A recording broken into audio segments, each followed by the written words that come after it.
নমস্কার। এখনকার আলোচনার বিষয় হচ্ছে অধিক সন্তানের জননী যারা পুনরায় বাচ্চা নিতে চান। আমাদের ডাক্তারি পরিভাষায় অধিক সন্তানের জননী কাদেরকে বলা হয়? যাদের 4টি বা তার বেশি বাচ্চা অলরেডি আছে, তারা যদি পুনরায় গর্ভবতী হন, সেগুলোকে আমরা অধিক সন্তানের জননী বলি বা গ্র্যান্ড মাল্টিপেরা বলি।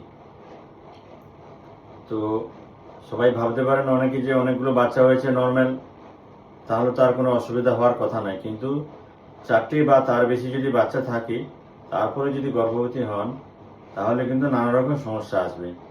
সমস্যাগুলো ডিটেলস আমি এখানে কিছু বলছি না। পেটে বাচ্চা থাকাকালীন সমস্যা হতে পারে, ডেলিভারির সময় সমস্যা হতে পারে এবং অনেক গুরুতর সমস্যা হতে পারে। এই সমস্ত ক্ষেত্রে একদম খুব ভালোভাবে ডাক্তারবাবুকে দেখানো প্রয়োজন। ডাক্তারবাবুর পরামর্শ মতো সব কিছু করতে হবে এবং ব্যাপারটাকে মোটেই সহজে নেয়ার কারণ নেই। আর এ থেকে মুক্তি পাওয়ার একটাই রাস্তা, সেটা হচ্ছে 4টির অধিক যেন বাচ্চা না নেওয়া হয়। তাহলেই মায়ের স্বাস্থ্য এবং ভবিষ্যৎ ভালো থাকবে। নমস্কার।